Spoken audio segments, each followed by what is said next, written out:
Sejam todos bem-vindos à Igreja do Nazareno Amor e Cuidado. É um privilégio receber vocês aqui nessa casa, e um privilégio maior ainda de poder entrar na sua casa e cultuar o Senhor junto com vocês. Amém? Abra rapidamente a sua Bíblia em Êxodo capítulo 17. Eu tenho uma palavra do céu para liberar aqui, irmãos. Tem meia dúzia aí que está crendo. Eu tenho uma palavra do céu para liberar aqui, gente. Eu estou com a vontade de me arrebentar aqui hoje com essa palavra. Êxodo 17, quem está aí diga amém. Quero agradecer os meninos, Vanessa, Simone, Kiel, Bruno, Felipe Guilherme, Felipe Phelps, toda a galera da multimídia, os irmãos reunidos aqui. Êxodo capítulo 17, quem achou diga amém. Versículo 8. Na versão Nova Almeida atualizada, NAA, amém? Então vieram os amalequitas e atacaram Israel em Refidim. Com isso Moisés ordenou a Josué: escolha alguns homens e vá lutar contra os amalequitas. Amanhã eu estarei no alto do monte, e o bordão de Deus estará na minha mão. E Josué fez como Moisés lhe havia ordenado. Diga comigo: e lutou contra os amalequitas. Porém Moisés, Arão e Hur subiram para o alto do monte. Versículo 11. Quando Moisés levantava a mão, Israel vencia. Quando porém ele abaixava a mão, os amalequitas venciam. Quando as mãos de Moisés ficaram pesadas, pegaram uma pedra e a puseram por baixo dele, para que Moisés se sentasse. E Arão e Hur sustentavam as mãos de Moisés, um de um lado e o outro do outro. Assim as mãos dele ficaram firmes até o pôr do sol. E Josué destruiu os amalequitas a fio de espada. Então o Senhor disse a Moisés: escreve isto para a memória num livro e repita-o a Josué, porque eu vou apagar totalmente a memória dos amalequitas da face da terra. Versículo 15, se a igreja puder, repete comigo. E Moisés edificou um altar e lhe deu nome: o Senhor é minha bandeira. Porque o Senhor jurou: haverá guerra do Senhor contra os amalequitas de geração em geração. Por favor, querido, feche os teus olhos. Abra aí o seu coração.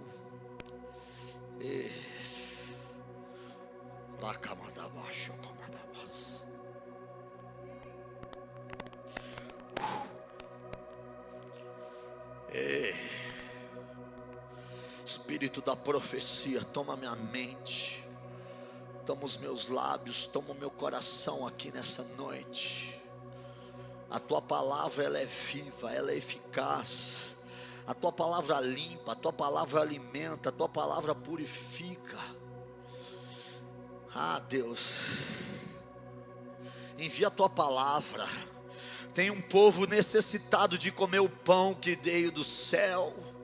Tem um povo aqui que tem fome, tem um povo aqui que tem sede. Tem um povo aqui que é odre novo. Pai, odre novo, recebe vinho novo. Pai, eu não tenho como derramar vinho novo, mas eu tenho como ensinar a sermos odres novos. E ao sermos odres novos, Deus, o Senhor vai enviar o vinho novo. Fala comigo, fala com a tua igreja, fala com o teu povo, fala com teus filhos. E que esta palavra possa, ó Deus, trazer um divisor de águas na vida dos meus irmãos. Que essa palavra traga posicionamento. Que esta palavra traga posicionamento. Que esta palavra traga posicionamento nessa noite. Que essa palavra traga decisão nessa noite. Que essa palavra mude histórias nessa noite. Que essa palavra mude comportamentos nessa noite. Eu consagro, Pai, aquilo que já está consagrado ao Senhor. Eu declaro a nossa mente cativa ao Senhor, os nossos ouvidos sensíveis ao Senhor, e a tua palavra encontrando morada no nosso coração. Eu oro agradecido ao Senhor no nome de Jesus. O povo de Deus diga amém. Dá um amém caloroso de guerreiro, diga amém. Vamos aplaudir o Senhor aí, gente. Amém. Olha para o seu irmão aí, diga assim para ele: você pode pregar junto com o pastor. Isso. Aliás, diga assim para ele: o pastor está te convidando a pregar com ele. Amém, gente? Você que está aí aqui na nave agora, irmãos, pega o seu celular, por favor. Entra aí na igreja do Nazareno Amor e Cuidado. Envie esse link para alguém aí, para sua família, para os seus amigos. Se você puder comentar, mesmo estando aqui, comente para que o YouTube possa promover aí essa nossa live e a gente alcançar o maior número possível de pessoas, amém? Glória a Deus. Eu tenho um tema para essa mensagem aqui, para o seu coração. Isso, não deixa sem som não, senão dá depressão. Quem gosta de som aí? Eu amo. Por mim, eu deixo o Felipe ali, ele prega na bateria aqui, tá tudo certo. O Felipe, por mim, deixa todo mundo chapando aqui no altar.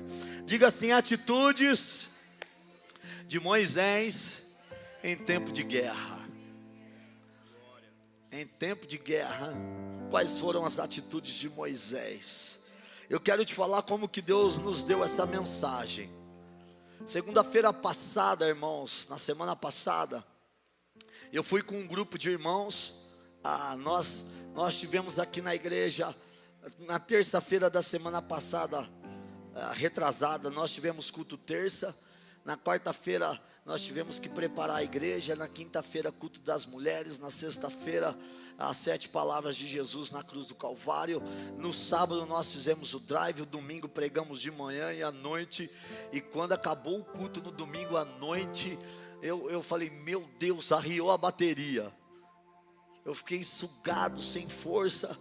E alguns irmãos que trabalharam muito com a gente durante esses dias, nós fomos lá para Mairim, que passamos o dia em comunhão, e terminamos o dia orando. Digo amém. Nós terminamos a nossa segunda-feira em oração. E quando nós estávamos orando, Deus me deu os tópicos da mensagem. Através da oração, eu recebi os tópicos da mensagem e obviamente o texto. E eu quero compartilhar aquilo que eu recebi de Deus com você. Irmãos, uma coisa é quando a gente compartilha o que é nosso, né?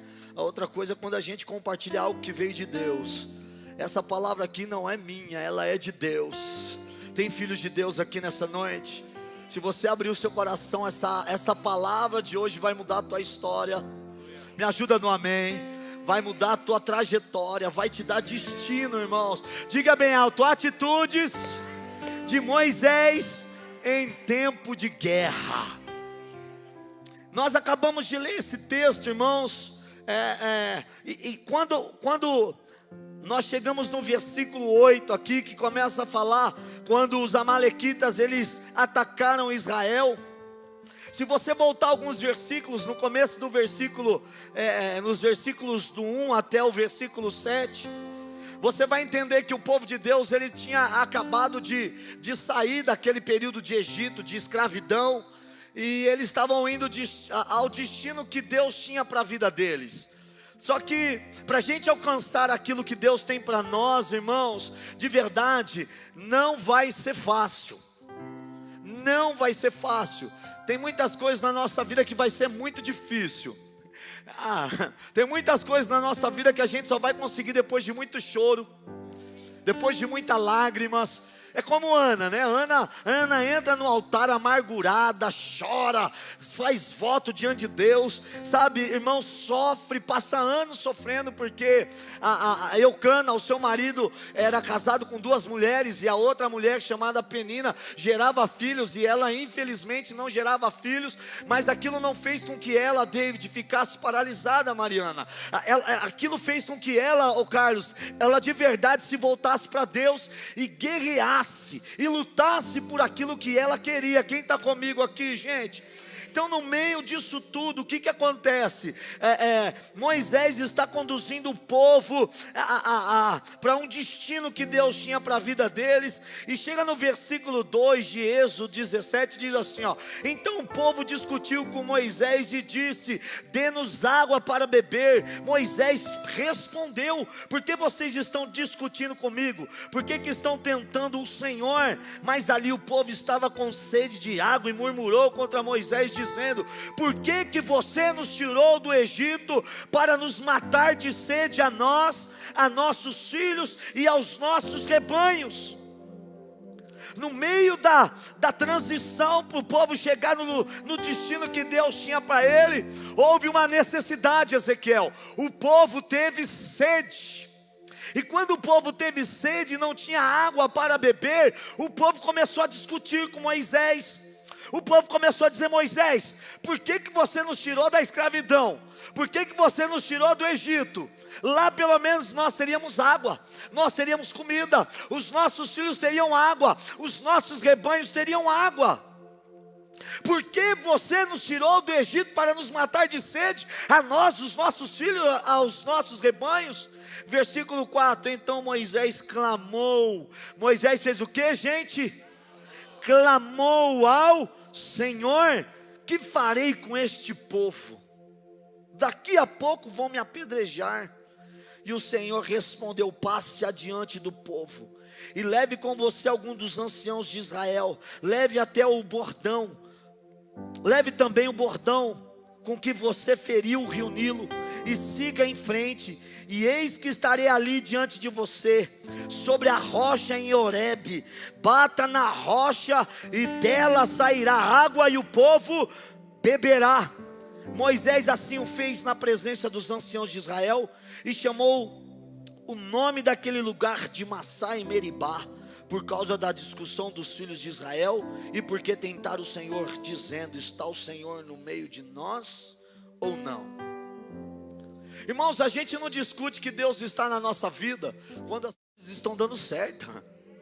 Aliás, quando as coisas estão dando certo, a gente fala o quê? A gente fala: Deus tem nos abençoado, Deus é comigo.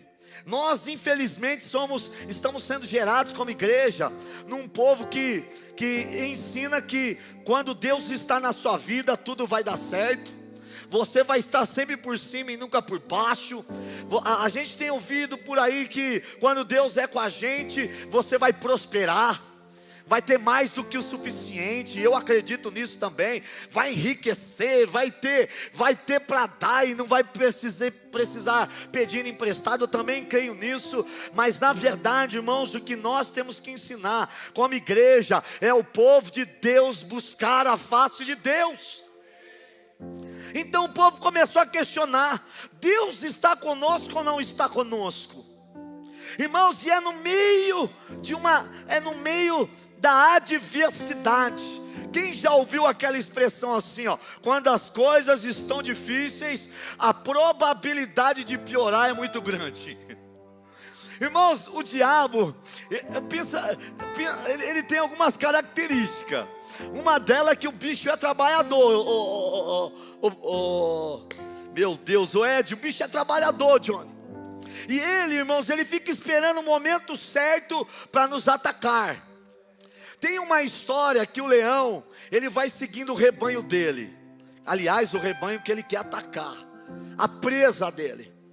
E ele vai seguindo aquele rebanho, o Carlos, e ele vai reparando que uma daquelas ovelhinhas vão ficando para trás. Ela não aguenta o ritmo do rebanho, vai ficando para trás. Vai ficando para trás, Johnny, quando está sozinha, isolada, longe do rebanho, o leão vem e dá o bote. O diabo, irmãos, ele é estratégico. E se você pensar direitinho, irmãos, existe uma estratégia muito grande, diabólica, por trás de tudo que tem acontecido. As pessoas têm nos ensinado a nos isolar e estar cada vez mais isolado um dos outros. Hoje eu vi uma frase de um irmão aqui da igreja, falando sobre servir uns aos outros. Como é que a gente serve quem a gente não tem contato? Como é que a gente serve quem a gente não se relaciona? Então, nesse período onde o povo de Deus estava murmurando, o diabo pegou e deu uma ordem lá para os amalequitas: ataque o povo de Deus, porque essa é a hora do povo de Deus ser atacado. É o momento que eles estão fragilizados, é o momento que eles estão em pé de guerra, é o momento que eles estão em discussão, é o momento que eles estão em contenda, é o momento que eles estão se levantando contra o próprio líder dele. Era o momento ideal dos amalequitas atacarem o povo de Deus, irmãos. Era o momento ideal para que Israel fosse invadida, porque enquanto Israel estava lutando contra o próprio Israel, o diabo já estava por trás trabalhando, e ele já estava se preparando para atacar o povo de Deus. Eu quero te dizer nessa noite, eu tenho uma palavra de Deus para o teu coração. Você vai receber essa palavra, ela vai vir como revelação para a tua casa, para o teu lar, para a tua família, e você sairá daqui não discutindo porque quer beber, porque a fonte da água da vida vai te saciar. No maior momento de dificuldade de Moisés, irmãos, Moisés, ele encara aquele momento, irmãos, de algumas maneiras. Ele tem posicionamentos que vai nos ensinar a avançar em dias difíceis. Por favor, diga assim para o seu irmão: você vai continuar avançando em dias difíceis. Só quem crê aqui diga amém, gente. Me ajuda aí, por favor, irmãos, para avançar. A primeira lição, anota aí a primeira lição: para avançar em dias difíceis, precisamos ter joelhos no chão. Joelhos no chão. Se você for para o versículo 9, Êxodo capítulo 17, versículo 9, a parte B diz assim, ó: amanhã. Olha o que está dizendo: que Moisés vai ao monte com Arão e Hur, e a pergunta é: o que eles vão fazer naquele lugar? Enquanto os amalequitas invadiam Israel, Moisés ele toma algumas decisões. Olha o versículo 9. Versículo 8: então vieram os amalequitas e atacaram Israel. Com isso Moisés ordenou a Josué: escolham alguns homens e vá lutar contra os amalequitas. Olha agora, diga comigo: amanhã. Me ajuda a igreja: amanhã eu estarei no alto do monte, e o bordão de Deus estará nas minhas mãos. O que é que você acha que Moisés foi fazer no monte, irmãos? Moisés não foi para o monte para ficar vendo, Carlos, a briga entre o povo dele e os amalequitas. Moisés foi para o monte buscar a face de Deus. A primeira coisa que eu quero te ensinar nessa noite: em tempos difíceis, irmãos, é uma ótima oportunidade de você buscar a face de Deus. Moisés foi interceder, orar em favor do povo de Deus. Moisés reconhecia que é na oração, no clamor, na súplica, que as vitórias serão concedidas. Irmãos, eu até entendo gente que não serve a Deus, não orar, não buscar a Deus, não colocar sua vida no altar, não buscar a resposta de Deus, não buscar a direção de Deus. Mas o povo de Deus tem como obrigação, diante das adversidades, buscar a face de Deus, orar a Deus e buscar Ele para entender como agir, a hora de agir, o que fazer, como se fazer, irmãos. Olha para o seu irmão e diga para ele: em tempos difíceis, ore. Você já ouviu o que a Bíblia diz, irmãos? Eu vou falar para você o que a Bíblia diz. A Bíblia diz: quem está contente, cante louvores. Quem está contente, cante louvores. Quem está aflito, ore. Quem está doente, chame os presbíteros e unjam com o óleo da unção e faça a oração da fé, e o enfermo será curado. O tempo de cantar é o tempo da alegria. Então cante, diga amém, celebre, faça festa, regozija, se alegra, irmãos. E que tempo bom é esse? Eu quero declarar: haverá alegria. Vai dizendo amém. Felicidade, regozijo, gozo, honra. Mas se a aflição bateu na tua porta, meu irmão, ore a Deus. Não devemos orar como uma forma de ostentação, e sim para que sejamos ministrados por Deus, irmãos. A oração é algo particular entre nós e Deus, onde a gente precisa ser sincero diante do Senhor.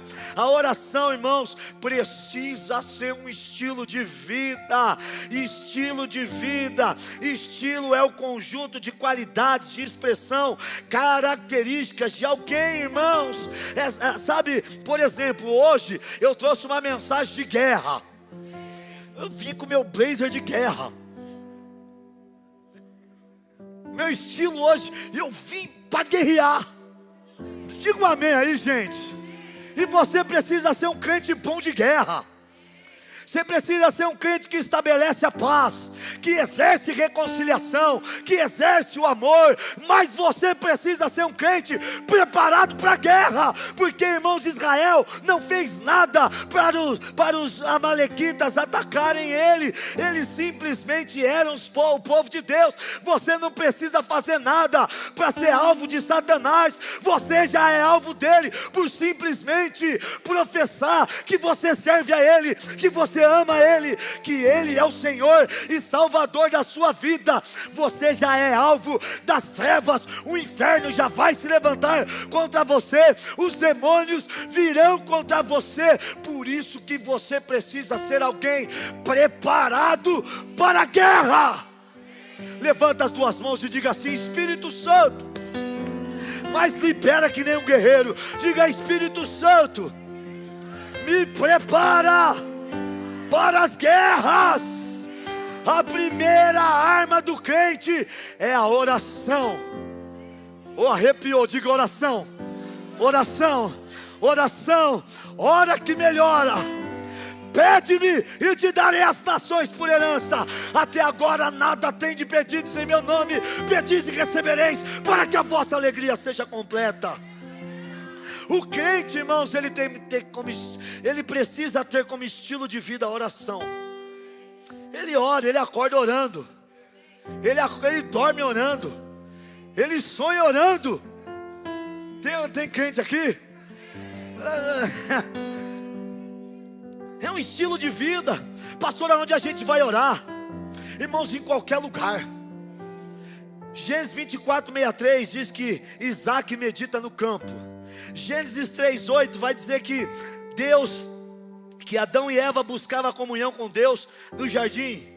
Mateus 14:23 vai dizer que Jesus subiu ao monte para orar. Lucas 5:16 vai dizer que Jesus se retirava para lugares solitários. João 11:41 a 42 vai dizer que Jesus orou no cemitério. Quando ele chega, irmãos, ele vai até Lázaro. Lázaro estava morto. Estava morto aonde? No cemitério, irmãos. Quem está comigo aí? Paulo ora na praia. Paulo ora no templo.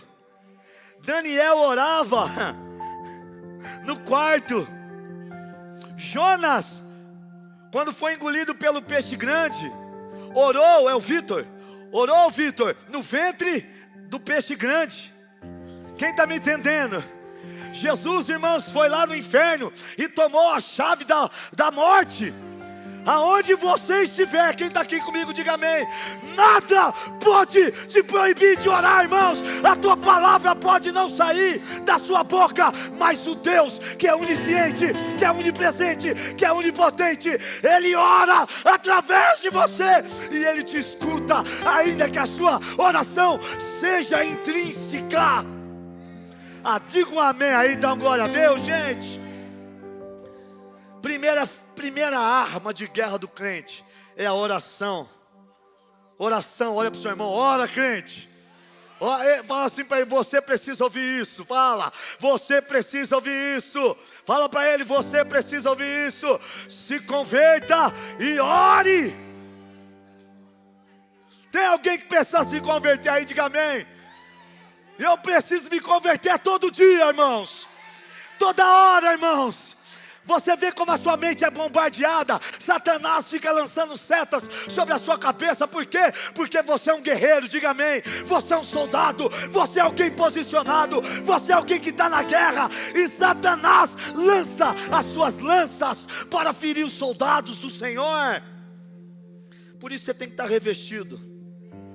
Tinha um monte de coisa para falar de oração aqui, mas não dá para falar tudo isso hoje não. Assim como você criou o seu estilo de roupa, diga amém. Uso de cabelo, diga amém, irmãos. De alimentação, busque desenvolver seu estilo de comunhão com Deus. Depois que o Caio começou a cuidar do meu cabelo, do meu pichainho, visual novo. Fez uma barbinha aqui, me deu um amoxidil, passa nisso aí para você ficar com a barbinha. Tem o David que faz isso aqui também. Tô bonito agora. Ganhei calça, diga amém, ganhei roupa. Glória a Deus. Deus é bom. Estilo de vida, irmãos. Você precisa ter um estilo. E o seu estilo precisa ter a ver com Cristo Jesus, não com os seus amigos. Quando você vai, irmãos, para a oração de Jesus, eu vou passar bem rapidinho. Você vai aprender algumas coisas. Vai aprender a se render a Deus. Porque ele começa a oração dizendo Pai Nosso. Vai dizendo amém. Você vai aprender que Deus tem toda a autoridade, que está no céu. Você vai aprender a terceira característica é a adoração. Santificado seja o teu nome. A quarta característica é que Deus governa. Quem está aqui diga amém. Venha a nós o teu reino. O reino de Deus já veio a nós. Quem está aqui diga amém. E quando o reino de Deus veio até você, é para você, sabe, irmãos, deixar ele te possuir, deixar ele tomar a sua vida, para que através de você o reino de Deus também seja inserido nessa terra, meu irmão. O reino de Deus vai ser tomado à força, e aqueles que se esforçam se apoderarão dele. A igreja tem que aprender a guerrear, a lutar, a clamar, a ir para a guerra, porque o reino é tomado, irmãos. O reino é tomado. Vamos dar um recado para o diabo, quem está aqui? Irmão, dá um amém de valente, quem está aqui? Você vai dar um recado para o diabo, quem está aí? Fala assim, ô diabo. Está com medo do diabo, irmão? Fala que nem homem, que nem mulher. Diga, ô diabo, fique esperto, porque o reino de Deus vai ser tomado. Vai ser tomado à força. Você vai ver, desde os dias de João Batista. Você não pede para o diabo, por favor, seu diabo, me dá esse bairro. Você dá uma pica na cara daquele desgraçado. Quem está aí? Você fala, larga a minha casa, maldito.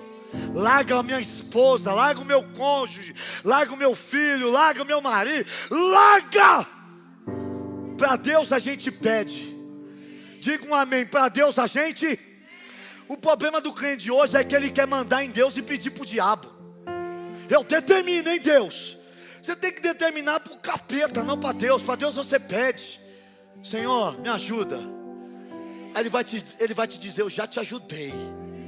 Eu coloquei dentro de você o meu espírito. Eu habito dentro de você. Então a gente precisa ter um entendimento daquilo que a gente é. Na oração do Pai Nosso tem adoração, diga amém. Tem governo, diga amém. Tem evangelização, diga amém. Seja feita a tua vontade, assim na terra como é feita no céu. Quem está aí? tem provisão. O pão nosso de cada dia dá-nos hoje. Olha para o seu irmão e diga assim: Deus sempre tem provisão. Também tem perdão, perdoa as nossas dívidas assim como perdoamos. Tem proteção, não nos deixe cair em tentação. Irmãos, a primeira arma de Moisés em dias difíceis chama-se oração. Só orar, irmão. O que eu tenho que fazer? Primeiro você ora. Tem alguém aí? Segunda, Moisés, queridos, tinha joelho no chão, que é tempo de oração.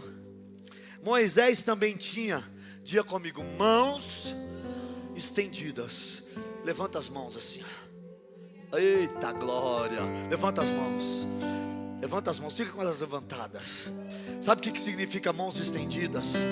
Dependência total de Deus. Fique com as mãos estendidas e sinta essa virtude que está vindo aí, ó. Pode, recebe. Eu sinto uma virtude de Deus. Eu sinto presença de Deus. Recebe porção que vem do alto, poder que vem do alto, capacitação que vem do alto.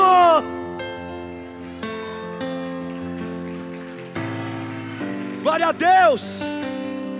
Versículo 11, Êxodo 17, 11. Meus irmãos, olha o texto. Quando Moisés levantava a mão, diga comigo, Israel vencia. Porém, ele abaixava a mão e os amalequitas venciam. Irmãos, mãos estendidas é dependência de Deus. Eu amo esse texto, eu sempre recito ele aqui na igreja.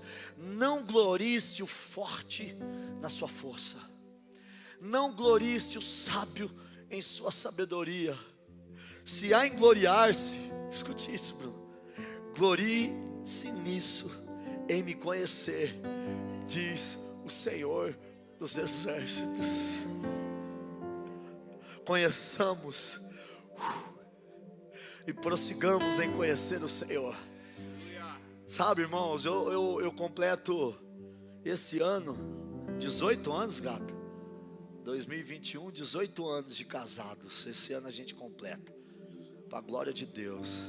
Fica de pé aí, gata. É linda demais. Você é linda demais. 18 anos. Quando eu conheci a gata, era só paixão. Cabelo bonito, continua o cabelo bonito. Filézão, continua filézão. A linguajar dos jovens, tá bom, gente? Linguagem dos jovens. Quando eu peguei a gata, saía no carro assim, ó, passava bem devagarzinho nas ruas, para todo mundo ver a minha gata.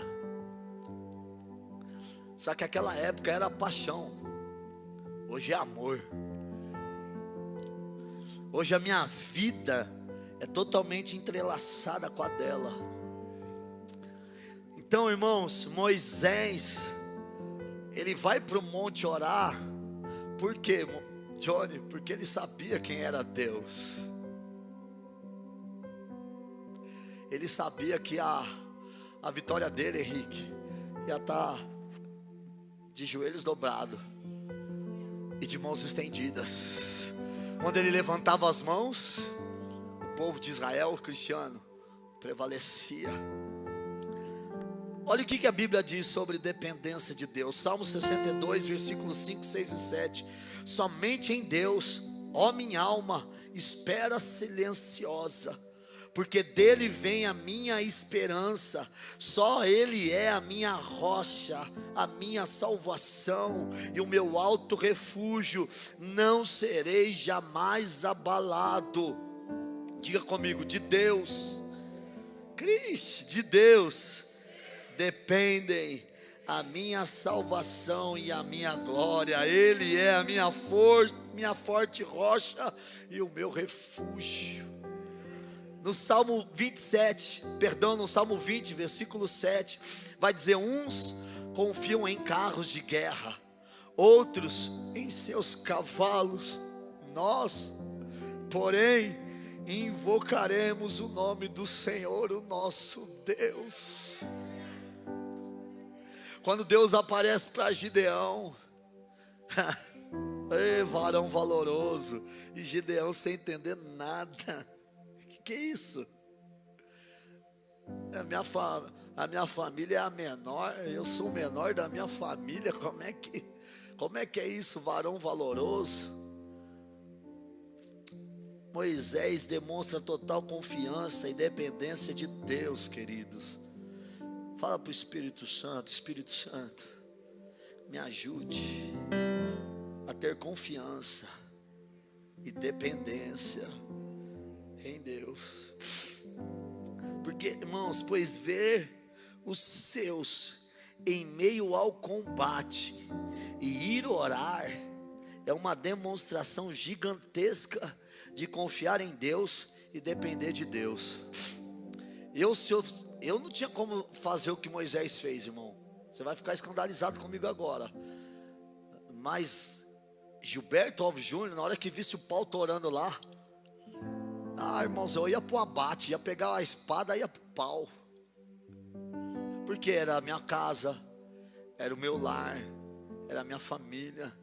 Moisés virou e falou assim: Josué, pega a espada, vai lutar.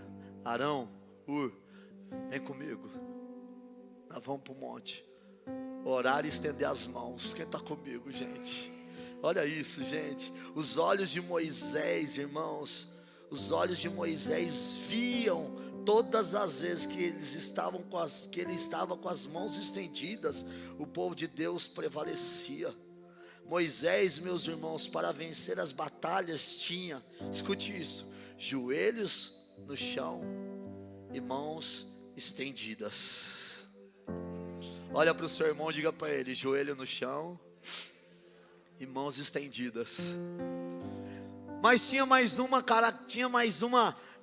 arma que Moisés tinha. Diga comigo: Moisés tinha joelhos no chão, mãos estendidas, e Moisés tinha autoridade. O que ele tinha? Todas as vezes que eu ouço essa palavra autoridade, eu lembro do centurião. É imediato isso. Ele tem um soldado que está doente. Ele vai até Jesus. Jesus fala que vai para a casa dele. Ele fala: não, Senhor, eu sou um homem sujeito à autoridade. Basta uma palavra sua e o meu servo vai ser curado. Eu não vim pedir para o Senhor ir na minha casa, não. Só vim pedir para o Senhor liberar uma palavra. Moisés tinha joelho no chão, mãos estendidas. E Moisés, irmãos, ele tinha autoridade recebida. Acompanha comigo o versículo 9, Êxodo 17:9. Com isso Moisés ordenou a Josué: escolha alguns homens e vá lutar contra os amalequitas. Amanhã eu estarei no alto do monte. Diga comigo: e o bordão de Deus estará nas minhas mãos. Agora, irmãos, o bordão, olha para mim aqui por favor. O que é o bordão? O bordão nada mais é que o cajado. Deus transformou o cajado que Moisés tinha em um instrumento de autoridade. Gente, eu não quero aqui te ensinar a colocar a ferradura atrás da porta. Vai dizendo amém. Eu não quero te ensinar a colocar o pãozinho atrás da porta. Eu não quero te ensinar a colocar o crucifixo para te proteger. Eu não quero te ensinar que os crentes estão na mesma pegada. Colocar o óleozinho, não, tem que colocar o óleo, pastor, porque aí eu vou andar protegido, irmãos. Eu não quero te dizer nada disso, mas eu quero te dizer que Deus deu a Moisés a autoridade. Moisés vai para o monte e ele fala assim, ele vai para o monte orar e ele fala: e o bordão de Deus estará nas minhas mãos. O que isso significa? Moisés está dizendo: eu vou orar e eu tenho autoridade para declarar, para abençoar, para profetizar, irmãos. Quando Deus levanta Moisés para ser o libertador do povo hebreu, para libertar o povo de Deus do Egito, Moisés, olha o que diz em Êxodo capítulo 4, Moisés respondeu: mas eis que eles não vão acreditar em mim, nem ouvirão o que vou dizer, pois dirão: o Senhor não apareceu a você. Então o Senhor perguntou a Moisés: que é isso que você tem na mão? E ele respondeu: um bordão, ou seja, um cajado. Então ele disse: joga no chão. E ele jogou no chão o bordão e virou uma serpente, e Moisés fugiu dela. Mas o Senhor disse: estenda a sua mão, pegue pela cauda. E ele estendeu a mão, pegou pela cauda, e ela se transformou novamente no cajado. Então o Senhor disse: isto é para que creiam que o Senhor, o Deus de seus pais, o Deus de Abraão, o Deus de Isaac, o Deus de Jacó, apareceu a você. Então o bordão, irmãos, o cajado, era uma expressão de autoridade. O povo respeitava, porque aquele povo viu o cajado sendo transformado em serpente, depois pega no rabo da serpente, a serpente se torna cajado novamente. Olha a continuação do texto: põe agora a mão no peito. Quem está comigo, diga amém. E ele o fez, e tirando a mão do peito, eis que ela estava leprosa, branca como a neve. Então o Senhor disse: põe a mão no peito outra vez. Ele pôs no peito novamente, e quando atirou, eis que se havia tornado como o restante de sua carne. O Senhor continuou: se eles não acreditarem em você, nem atenderem à evidência do primeiro sinal, talvez acreditarão na evidência do segundo. Se eles ainda não acreditarem mediante seus dois sinais, nem ouvir o que você disser, pegue um pouco de água do rio e derrame na terra seca, e a água que você pegou do rio se transformará em sangue sobre a terra seca. Então o cajado era sinônimo de autoridade. Quem está comigo?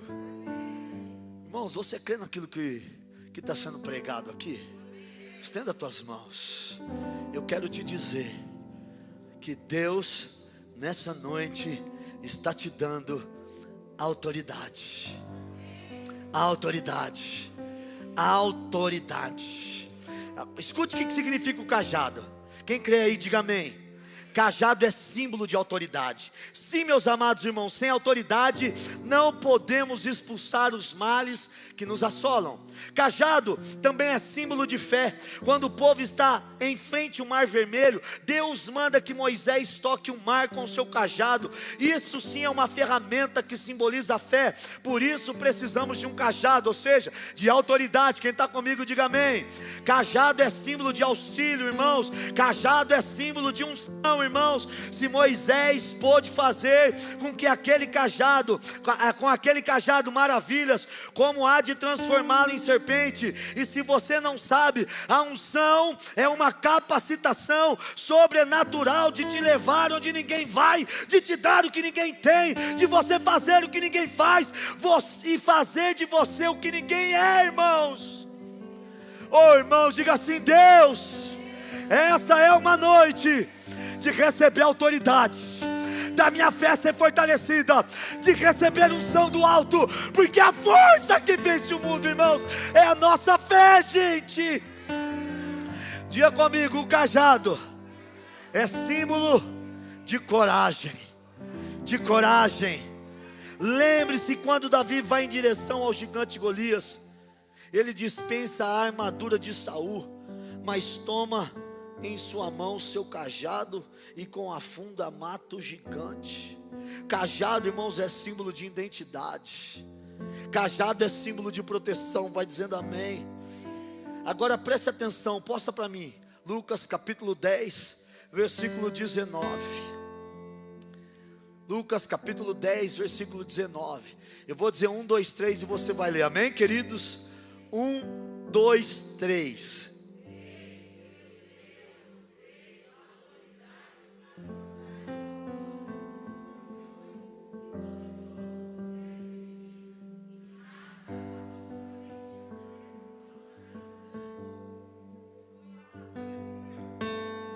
A primeira foi mais ou menos. Vamos para a segunda?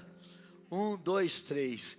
E eis que eu dei a vocês autoridade para pisarem cobras e escorpiões, e sobre todo o poder do inimigo, e nada lhes causará dano, ou melhor, em nada, absolutamente lhes causará dano. Estenda as mãos. Eu não sou Jesus não, mas eu quero liberar. Jesus já te deu a autoridade. Vou dizer de novo, Jesus já te deu a autoridade para pisar em cobras, escorpiões e sobre todo o poder do inimigo.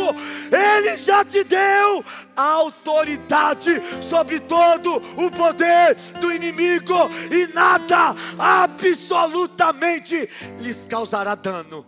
Quem está aqui diga amém e aplauda o nosso Deus, gente. Diga bem forte assim, diga assim: Deus, eu preciso tomar posse dessa palavra. O Senhor me deu autoridade. Autoridade. Pastor, o que significa autoridade? Vem da palavra grega exousia, que significa poder de escolher liberdade, de fazer como se quer. Vai dizendo amém. Poder físico, mental, habilidade ou força com a qual alguém é dotado. Diga comigo: eu estou recebendo poder de liberdade, de fazer. Diga: poder físico. Irmãos, é para você profetizar. Poder físico, mental, habilidade ou força com a qual alguém é dotado. Deus está te dotando, Deus está te capacitando, gente. Poder da autoridade, influência e o direito de privilégio, o poder de reger ou governar, o poder de alguém de quem a vontade e as ordens devem ser obedecidas pelos outros. Deus deu autoridade para a igreja, para pisar serpentes, para pisar escorpiões, para toda a força do inimigo. Então, de novo, para o diabo você não pede. Gente, você precisa, meu Deus do céu, para o diabo você não pede nada, irmãos. Para o diabo você dá ordem. Deus está te dando autoridade. Deus deu para Moisés. Olha só as armas de Moisés. Diga: joelhos no chão, mãos estendidas, autoridade recebida. Irmãos, a gente não tem autoridade por nós mesmos, é Jesus que nos deu. Se você for Mateus capítulo 28, a partir do versículo 18, olha esse texto. Jesus dizendo: me foi dada. Jesus aproximando-se falou-lhes dizendo: toda autoridade me foi dada no céu e na. Versículo 19: portanto vão e façam discípulos de todas as, batizando em nome versículo 20, ensinando-os a guardar todas as coisas que tenho ordenado e eis que estou com vocês todos os dias até o fim dos. A autoridade Jesus conquistou e Ele outorgou a igreja. Ele deu à igreja. Ele deu à igreja. Ontem no aniversário do Fábio, meu cunhado, foi os parentes dele lá na casa dele. Sabe o que eu fiz lá, irmão? Estava no propósito. Quem está comigo aqui, diga amém. Só tomando água com gás. Colocou água com gás com groselha. Gostosinho. Daqui a pouco senta na sala, todo mundo lá. Seu Zequinha, quem está comigo, diga amém. Seu Zequinha, o Júnior, como que chama o outro? Seu cunhado, Fernando, sentou todo mundo lá na sala. Ficou uma galerinha aqui na cozinha, outra galerinha na entrada lá da porta. E sabe o que eu comecei a fazer? Pregar, a testemunhar o que Deus, pela misericórdia dele, fez através da minha vida. E a gente começou a conversar. E eu comecei a dar testemunho, Johnny, de uma criança de 5 anos de idade. Quantos anos tem a sua criança? Esse aqui vai fazer 5. vem cá, lindinho, você pode vir aqui? Corre aqui. A igreja aplaude a Jesus. Corre aqui, sobe aqui. Isso, aplaude igual um guerreiro aí, gente. Aqui, uma criança estava lá na rua da minha casa. E uma criança, qual que é o seu nome? Cadu, Carlos Eduardo. É isso? Carlos Eduardo, Cadu. Na rua da minha casa, Rua Jacinto 255, no Jardim das Flores, onde eu fui criado, casa de esquina, Rua Flox, número 20. Ali naquela rua estava tendo uma festa junina. A rua estava fechada, lotada de gente. E eu queria descer aquela rua. Só que eu estava de um lado que estava cheio de gente. Eu atravessei a rua. Quem está comigo? Atravessei a rua e eu vi uma criança, Cadu, do seu tamanho, sentado num triciclo. E quando eu vi aquela criança, eu disse assim para ela, coloquei a mãozinha na cabeça dela e disse: Deus te abençoe. Vai lá com a sua mãe, Cadu, vai lá. Deus te aplaude Jesus aí, gente. Vai para a criança, Deus abençoe. A criança levantou e saiu correndo. Eu falei: nossa, assustei a criança. Escute isso agora. Era uma vizinha da minha mãe, onde eu, quando era criança, andava de carrinho de rolemã dentro da casa dela, porque tinha um decidão assim, olha, era tão íngreme, e eu preferia andar naquela dentro do quintal dela, Ezequiel, por causa da descida íngreme.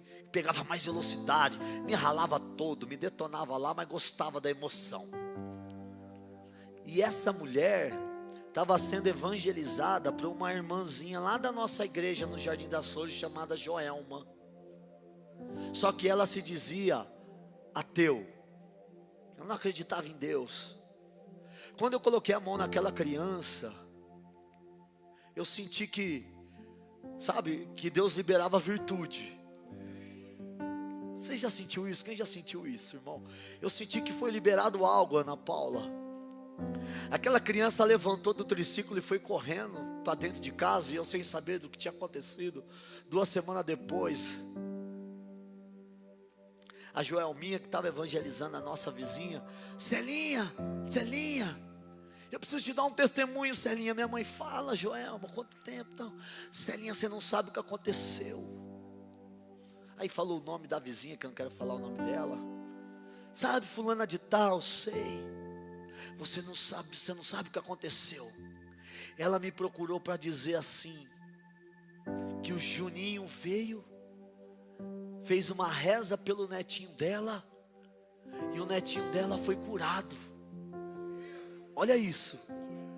Do que sofria aquela criança? Ela não fazia suas necessidades fisiológicas, irmãos.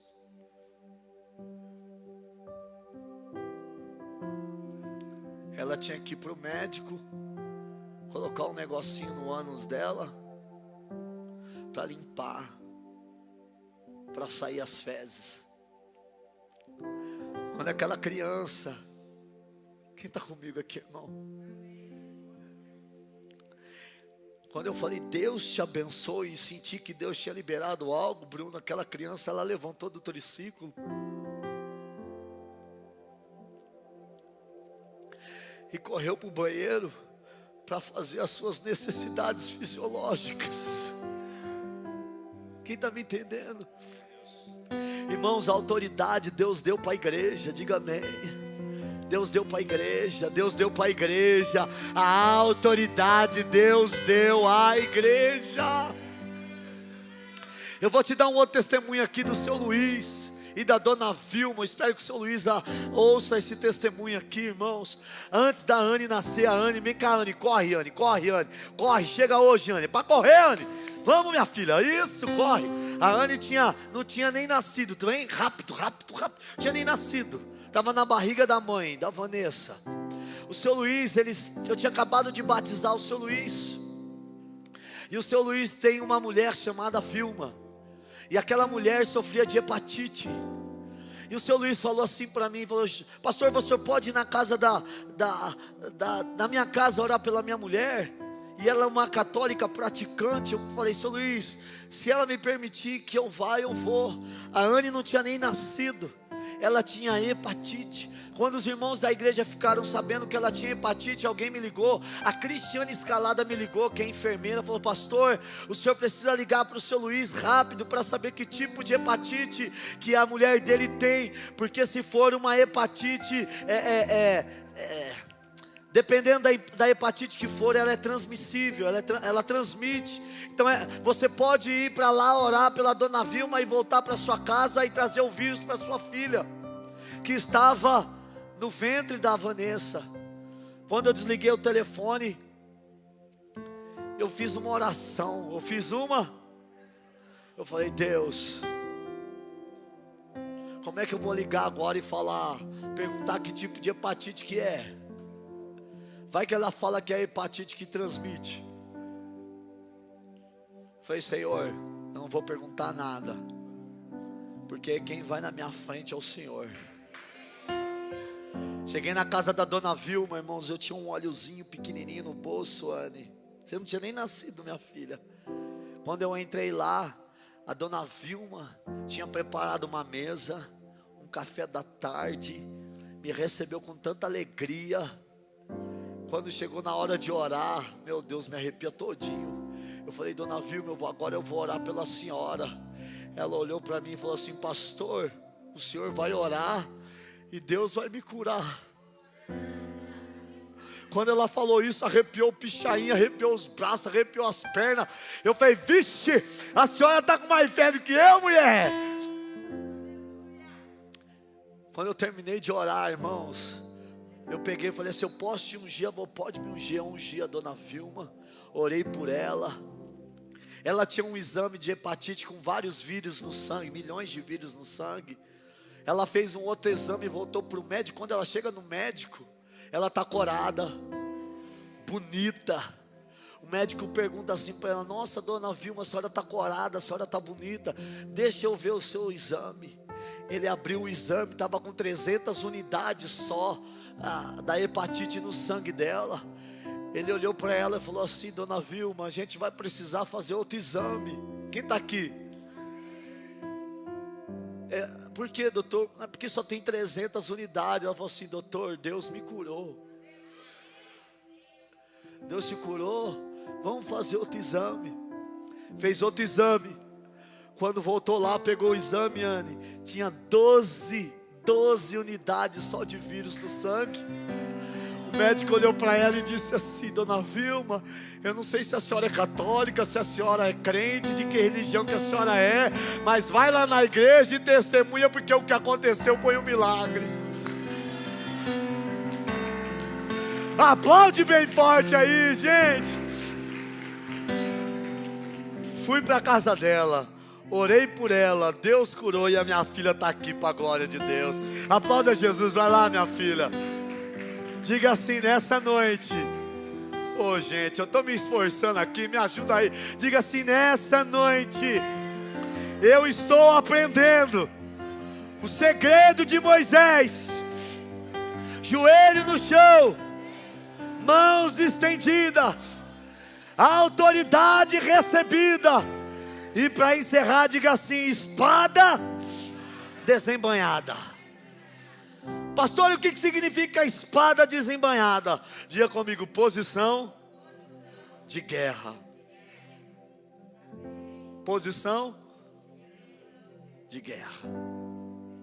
Posição de guerra. Posição de guerra. A expressão espada desembainhada significa, irmãos, olha a definição, que não está na bainha.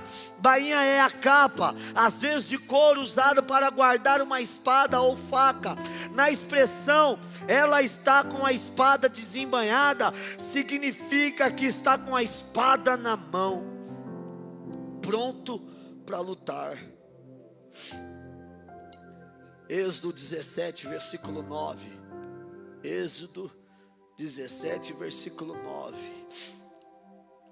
Com isso Moisés ordenou a Josué: escolha alguns homens e vá lutar contra os amalequitas. Amanhã eu estarei no monte e o bordão de Deus estará nas minhas mãos. Versículo 13. Versículo 13. Diga comigo, e Josué. Diga bem alto. E Josué destruiu os amalequitas a fio de espada. Versículo 14. Olha o que está escrito. Então o Senhor disse a Moisés: escreva isso para a memória num livro e repita a Josué, porque eu vou apagar totalmente a memória dos amalequitas da face da terra. Joelhos no chão, mãos estendidas, autoridade recebida, poder está sobre a igreja, espada desembainhada. Como é que você está? Pronto para a guerra, pronto para a guerra. Eu vou usar uma expressão que eu ouvi de um dos ministros do nosso governo. Ele é pastor de uma igreja presbiteriana, e ele disse assim, defendendo os cristãos diante do STF: o cristão não está disposto a matar ninguém, mas o cristão, ele morre para ter a sua fé e a sua liberdade, pela sua fé e pela sua liberdade. Espada na mão, gente, pronto para a luta, pronto para guerrear, pronto para lutar. Queridos, olha como termina esta passagem. Ela termina com ações de graça e com uma promessa. Versículo 15: e Moisés edificou um altar e lhe deu o nome: o Senhor é a minha bandeira. Sabe como termina aquela guerra? Levantando um altar e rendendo graças ao Senhor. E rendendo graças ao Senhor. É tempo de você voltar a levantar altar, irmãos. O grupo de louvor vem para cá. Fique de pé, irmãos, sabe? Diga assim comigo: Deus, é tempo de levantar um altar. Essa história termina com ação de graça, agradecendo a Deus, Ana Paula, pela vitória. Moisés reconhecia, irmãos, que tudo vinha de Deus. Ele termina edificando um altar, e o Senhor termina dizendo: porque o Senhor jurou, haverá guerra do Senhor contra os amalequitas de geração em geração. Sabe o que Deus está dizendo? Eu vou guerrear por vocês, mas estejam dispostos a dobrar joelhos, a estender as mãos, a receber autoridade. Autoridade. Olha para o seu irmão aí, diga para ele: você recebeu. Isso, olha mesmo, a autoridade. Apaga a luz, meu filho. A autoridade. Feche os teus olhos, irmãos. Nesses dias de guerra, que Deus te leve novamente à sala do trono. Que nesses dias de guerra, os seus joelhos voltem a se dobrar. Que nesses dias de guerra, as suas mãos voltem a se levantar em sinal de dependência de Deus. Que nesses dias de guerra, você receba a revelação. Uma coisa é a informação, a outra é a revelação. Que você receba essa revelação no seu coração. O Deus Todo-Poderoso está te dando autoridade, a exousia, a capacitação que vem dele, o poder para pisar serpentes, o poder para pisar em escorpiões, o poder de não ser atingido por nenhuma força do mal. Nada, absolutamente nada lhes causará dano. Você recebeu a autoridade de Deus para profetizar sobre a tua casa, para profetizar sobre o teu lar, para profetizar sobre a tua família. Você pode estar nesse campo de batalha, os amalequitas estão se levantando, mas Deus está te dando estratégias, Deus está te fortalecendo, Deus está te dando direcionamento, Deus está te dando revelação nessa noite. É tempo de dobrar os joelhos, a buscar Deus em oração, a buscar respostas em oração. Ah, querido, renove-se diante de Deus, busque a face do seu Deus. Levante as tuas mãos, levante as tuas mãos.